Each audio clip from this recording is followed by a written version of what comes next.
They had wined and dined together, hated the same ops, killed the same enemies, and on the day that Lil Jeff died, Q50 was behind him chasing the ops away. But hold up, this bromance didn't just stop with life, it carried on even after death. I go through that depression every single day, losing my best friend, my heart, my big brother, my everything. This depression has also persisted, and Q50 has now shared a glimpse of the last messages they had exchanged before tragedy struck. And it seems to be sending fear through the streets of Chicago. So, what does this message say? And more importantly, will Q50 really slide for his fam? Let's get into it. Lil Jeff's last message to Q50 before death. Chicago-based rapper Q50 was one of the closest people to Lil Jeff, and it's no surprise that he has had a lot to say since the untimely passing of the late rapper. Both rappers were cousins and practically did everything together, from making music to doing paid hits and even sliding on their ops. But while Q50 claims he wasn't at the scene when Lil Jeff was killed, one of his old Instagram posts recently surfaced on Reddit, and it shows that he may have been set on a revenge mission by Lil Jeff's last message to him before he was killed. The post appears to have been shared by Q50 on his Instagram story shortly after Lil Jeff's passing, and it featured a picture of Q50 and Lil Jeff posing together. In the photo, Q50 covers his face with wads of cash while Lil Jeff can be seen blowing some smoke while throwing a gang hand sign. Q50 shares the picture alongside the caption, "Folks, my big brother, my twin, my other half, just like you said though, wasn't gonna do none but make me worse. I'm done crying though. I'm just finna do what he told me to." Although Q50 doesn't explicitly say what Lil Jeff told him to do, fans on Reddit had a pretty good idea of what it was, and they expressed their opinions on the Reddit thread. One particular user wrote, "Do what you told me to, this is finna torch some. Somebody close to him talked to him." Another Reddit user said, "Q50 need to take care of that business." A third person commented, "He might end up dying the same way as Jeff, cause he definitely gone slide about Jeff Fasho." While there's still some uncertainty surrounding this particular post, another Q50 post has caught the attention of fans on Reddit lately, and it paints a clearer picture of what Lil Jeff may have told him to do. The post was reshared on Reddit with the title, "Sad that Lil Jeff ain't here no more, that was Q50 real, best friend," and it featured a screenshot of a conversation between Q50 and Lil Jeff, which the former had posted on his Instagram story shortly after Jeff's death. The chat sees Lil Jeff do most of the talking as he starts by recognizing the fact that they had come a long way from where they started. At some point he writes, "That's how UK, when we get this lil ball rolling, it's going over with FA." He continued, "We gonna be rich and dangerous OBD." Lil Jeff then pointed out how that is a dangerous combination before adding, "And we gonna still be in the trenches treating fortless." Q50 shared the post with the caption, "This was November 2022. We was finally doing it, Britta." Lil Jeff's message in the chat was crystal clear. No matter the success they achieved, they still had to remain in the trenches, sliding on their ops and reminding everyone that they run the streets. Lil Jeff certainly wasn't capping in the chat. Even though he was already rising into fame on the Chicago drill rap scene, Lil Jeff chose to remain in the trenches and ruled the streets with an iron fist while he was alive. The late rapper repeatedly bragged about having a double-digit body count and was on a mission to add to that number when he was killed in the late hours of June 8, 2024. Shortly after the incident, several clips and photos surfaced online showing the series of events that occurred before and after Lil Jeff was shot to death. In one of the videos shared to social media, Lil Jeff can be seen desperately chasing after and shooting at a man wearing yellow shorts. It wasn't immediately known if the man was hit by a bullet, but the video shows him running into a building with Lil Jeff hot on his heels while still shooting at him. But just as Lil Jeff is about to storm into the building, someone fires multiple gunshots at Jeff from inside the building that send him falling down the steps and onto the front porch. The first clip ends at this point, and the camera angle makes it impossible to see Lil Jeff's killer. However, the police incident report revealed that after Jeff fell to the ground, his killer came out of the building, stood over Jeff, and emptied a magazine into Lil Jeff at point-blank range. Meanwhile, the second clip shared on social media shows a different angle of the shooting and begins with multiple shots ringing out, presumably from the moment Jeff's killer standing over him and empties a magazine into him. As this goes on, the camera captures two of Lil Jeff's homies, one in an all-black outfit and the other in a pink outfit, firing multiple shots towards the building. At some point, the man in the pink outfit, who is initially identified as Lil Jeff's cousin Q50, is shown shooting at a car driving through the area as both men proceed towards the building while exchanging gunfire with Lil Jeff's killer. After briefly disappearing from the camera's view, both men are seen beating a retreat, with Q50 noticeably running with a limp, suggesting that he may have been struck in the leg during the brief brief gun battle. But just before the men flee the scene, the camera shows the driver of the getaway car catching a last glimpse of Jeff being shot to death before returning to the vehicle and fleeing the scene. According to the police scanner recordings, the trio circled around the area to make sure the coast was clear before returning to the scene to carry Lil Jeff's body from the front porch of the building and take him to the hospital. A picture later surfaced online that captured two of Lil Jeff's homies carrying Lil Jeff's body from the front porch. Once the picture began circulating on social media, many people assumed the man in the pink outfit was Q50 due to the striking resemblance. But it didn't take long for Q50 to come out to set the record straight, stating in an interview on No Jumper that he was nowhere near the murder scene. He said, I wasn't even there, right? I wasn't even there. Stop saying I was done, man. I wasn't even there. During the interview, Q50 also opened up about losing Lil Jeff and said he almost lost his mind while grieving the death of his beloved cousin. He said, I go through every single day on my dead grandma, my granddaddy ashes. I go through that depression every single day, losing my best friend, my heart, my big brother, my everything. Q50 continued. My dead mother Gary, I'm ran them down since June 8th. It ain't been a day. I woke up and I wasn't hurt behind losing my brother. I was about. Despite insisting that he wasn't at the scene of the murder, fans on Reddit weren't buying his story, and they pointed out that he was only trying to get off the Fed's radar. One Reddit user said, "Trying to get off the Fed's radar." Another person pointed out that Q50 was on crutches during Lil Jeff's funeral, which could have been as a result of being struck in the leg during the shootout. They wrote, "When my nigga had crutches at Jeff funeral, stop the cap." A third person commented, "Feds already know this was there. They just sitting back and letting him get bigger as an artist before coming to collect on their bounty." Several months after the incident, the Chicago Police Department finally made their first arrest relating to the Lil Jeff murder when they apprehended a man named Robert Coleman, aka Trap City Rob. He was first identified as Lil Jeff's killer by fans days after the shooting, when some Reddit users discovered that he owned the building where Lil Jeff was killed after an old video surfaced online showing Rob smoking weed in front of the house. Although the police initially charged Trap City Rob with Lil Jeff's murder, they later dropped the murder charge and hit him with a new charge of unlawful possession of a handgun.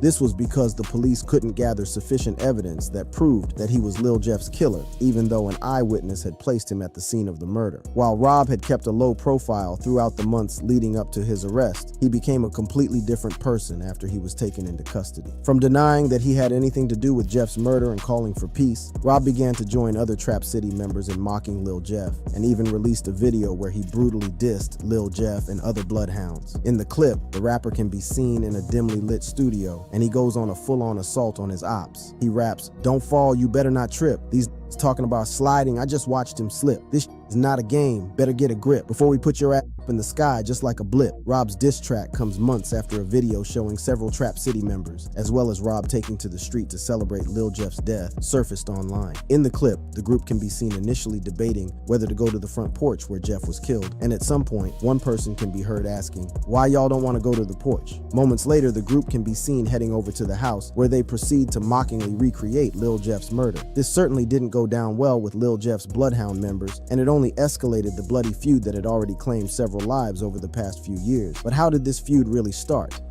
The Trap City v Drill City feud.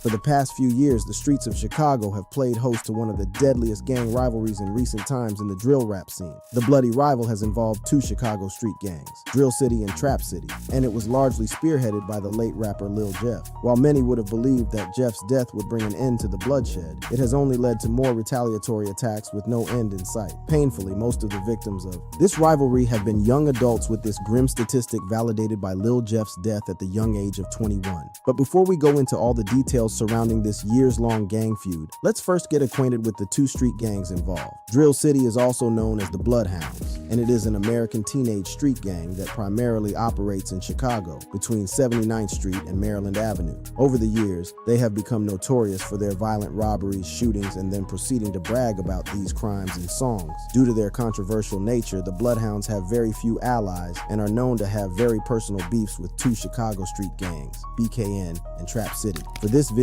we will be focusing on their rivalry with Trap City, which is an equally dangerous street gang that is a subset of Gangster Disciples. They are located around the area of 67th and Champlain, but specifically control the territories between 67th to 69th St. Lawrence to Cottage Grove. Unlike the Bloodhounds, Trap City is very closely allied to CW Bass, and this alliance has become a very dominant force in the area over the last couple of years. Interestingly, Bloodhound was originally an alliance formed by 3 gangs: Drill City, Trap City, and 400 East. However, internal beef between Trap City and Drill City eventually led to Trap City breaking away from the Bloodhound alliance. While there's nothing strange about alliances being formed or broken on the streets, what is shocking about the conflict between Drill City and Trap City is that it started over a chain. Yeah, you heard that right. These once allied gangs went to war over a shiny piece of jewelry. Before the whole chain business, Bloodhounds and Trap City members were so woven tight that one could hardly tell which specific gang either of their members belonged to.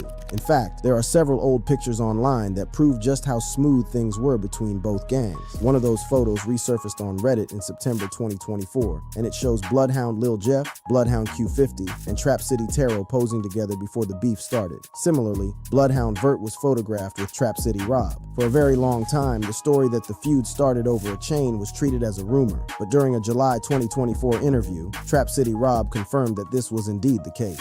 In the interview, Rob and Trap City Taro explained that they used to be cool with the Bloodhounds until Lil Jeff ran off with the chain of one of their homies. Rob said, "Stole the chain, bro. We tried like took it. He stole my own chain."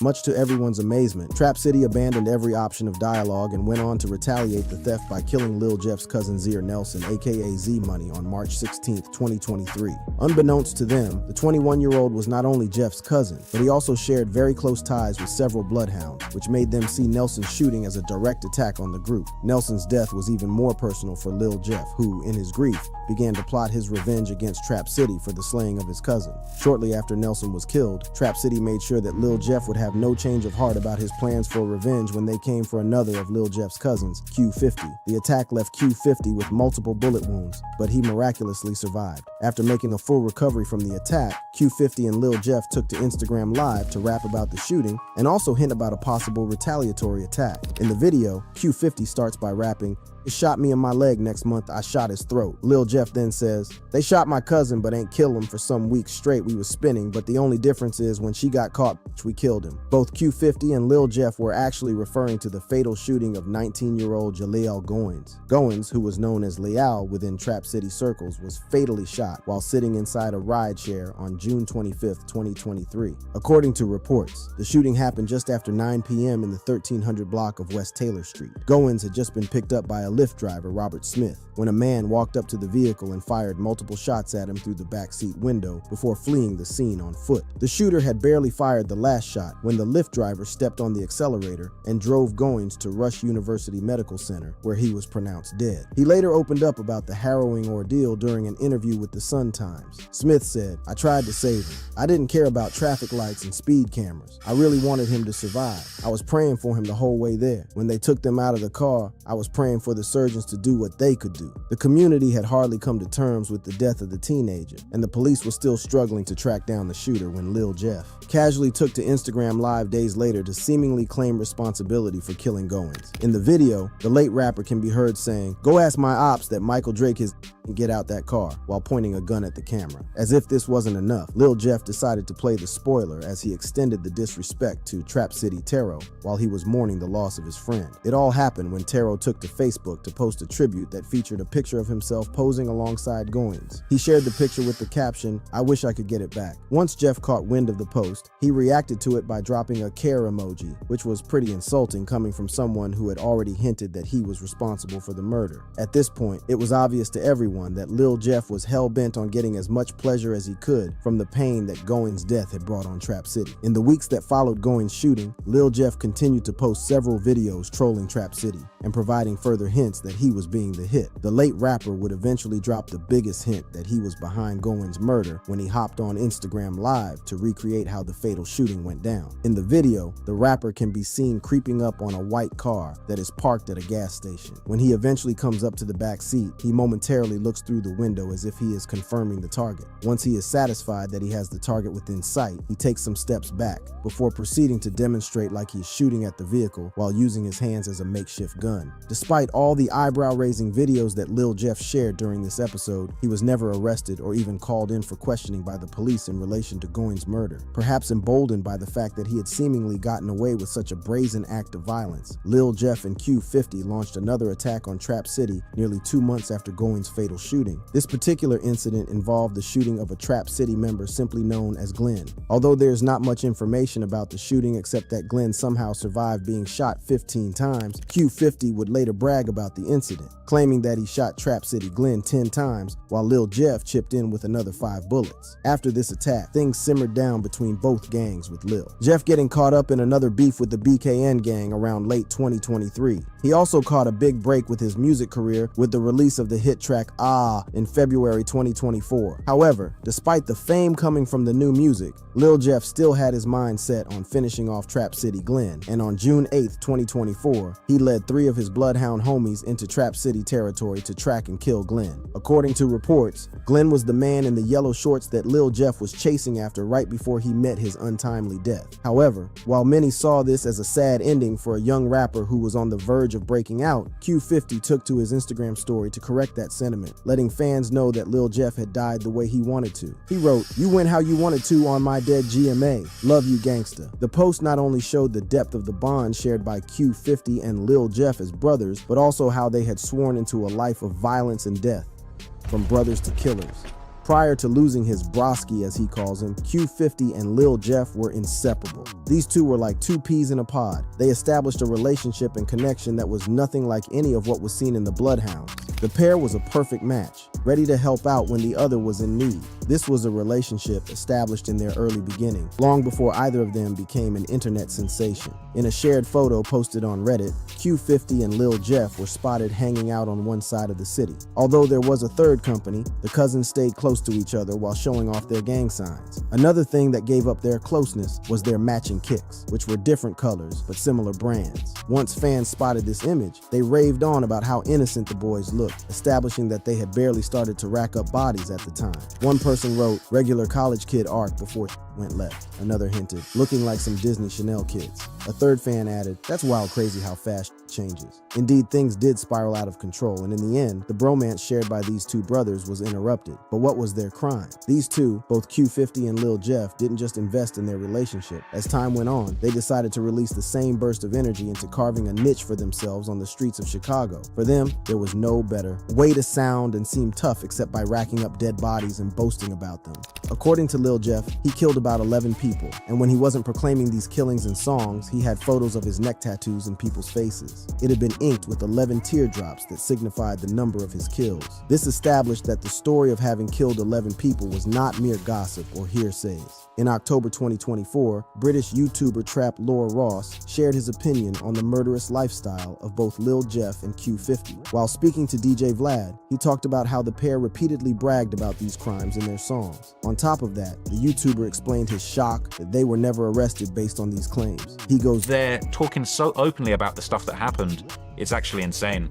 And so much of it's getting caught on camera. It's wild." And then the even more crazy thing about Jeff and Q50 is that, allegedly they were doing hits for money in another city. The YouTuber further added that these two were not just killing for fun, they were also collecting money to pull off these hits. Ross also hinted that it wasn't mere lyrics as some would want to believe, as in fact these self-snitching songs had given fans enough to talk about concerning a Milwaukee triple homicide. According to Ross, there's been a new, what's it called? A new theory on Reddit that there's basically was a triple homicide in Milwaukee that people are saying, yo, this is the one where Jeff and Q50, they were paid to kill one guy and they ended up killing 3 guys. To emphasize that these brothers did indeed get paid for the first time following this killing, the YouTuber added, and there's a bunch of lyrics where Jeff and Q50 have these little bars where they're talking about my first hit was a 2 for 1, or I'm in Milwaukee doing hits for the change.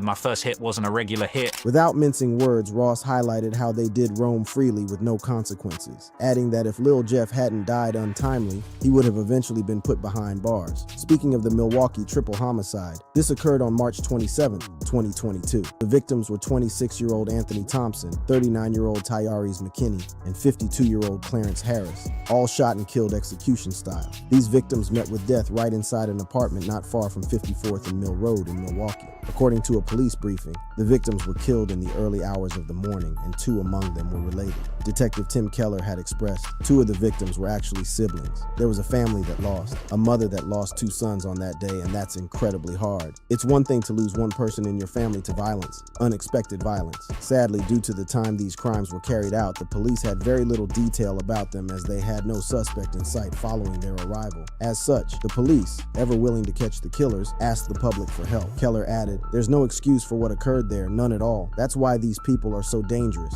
People who do stuff like this are so dangerous. That's why we need help to solve this." Till date, the police never truly got leads on the attackers. However, word on the street is that the authorities might just be looking at the wrong places. This is because both Q50 and Lil Jeff did little to conceal their knowledge of the crime, including sharing some elements in their songs that pointed to them as unrepentant killers. This self-snitching attitude was also what made Trap Lord Ross believe that they were responsible for these crimes. According to Ross, Q50 once boasted on Facebook about how he just got another body. Likewise, before Lil Jeff was killed, he had famously announced via Instagram Live that he just went up another one and was now on his 11th body. For the brothers, this self-snitching attitude somehow paid off as they soon became identified as famous killers. Lil Jeff's famous killing claims came after the double homicide of 2 Innovations high school students. The song released on February 16, 2024, shortly after the murders, detailed the very sound one of the victims made before succumbing to his death. Lil Jeff spits, "You would think a nigga bap if I told you about what I did. No, yep, when I speak it's only facts." He was screaming, when he got hit. Real tough up on the net. Now he on the floor looking like just walked in lids for 2 hats, really stepping on blood. You know how it get. Back on January 26th, 2024, the 2 victims, 17-year-old Monterio Williams, aka Monty, and 16-year-old Robert Boston, aka Lil Rob, were brutally murdered following a shooting spree by some masked gunmen. The assailants had waited a few yards away from the Chicago high school, with information given to them by one of the students, later identified as J-Mo, who was spying on the boys. They knew the right time to attack. The gunmen waited until lunch break when the teenagers stepped away from school. At around 12:30 p.m. on that day, the assailants opened fire, spraying multiple bullets and ensuring that their victims each got severely injured. A clip of the shooting showed that 2 cars with at least 3 masked gunmen had turned up to shoot these teenagers before fleeing the scene. Consequently, the victims were shot in the chest, and despite being taken to Northwestern Memorial Hospital, they did not make it. Before help arrived, the teenagers were sprawled on the floor. One of them was visibly dead, while the other still tried to let out his pain by screaming the word, "ah." Following their deaths, Lil Jeff, who was at loggerheads with these teenagers, thought it was the perfect opportunity to diss them with their last words. Despite Lil Jeff and Q50's attempt to claim these murders, the police did not pay any attention to them. It seemed like all the authorities were interested in was hardcore evidence linking them to the crime. So it wasn't surprising that it took the police about a year to establish the identities of the assailants. However, sources later confirmed that Lil Jeff had always been on the police radar after an unnamed source snitched on him. The tipster drew the attention of the police to a clip uploaded shortly after the downfall of these 2 teenagers. In the video, Lil Jeff, who was rocking a ski mask, was seen riding in a car with 2 others. About a year after this video was recorded, the police revealed that they had gotten a break in the case. Their first suspect, Tommy Coleman, aka T-Slick, was arrested in the 5700 block of North Mason Avenue on January 29, 2025. He was charged with 2 felony counts of first-degree murder and 1 count each of attempted first-degree murder, aggravated discharge of a firearm from an occupied vehicle, and possession of a weapon by a felon. About a week later, James Allison, aka J-Mo, identified as the snitching classmate that led the assailants to the right location, was arrested in Crown Point, Indiana. He was charged with 2 counts of first-degree murder and 1 count each of attempted murder, aggravated discharge of a firearm, and aggravated unlawful possession of a weapon. Suspect number 3 is said to be deceased, and according to sources, he died on the same day as Lil Jeff, leading fans to believe that it was the Bloodhound superstar. If you like this clip and would want to stay connected for first-hand info on what's trending, please click on the card showing on the screen.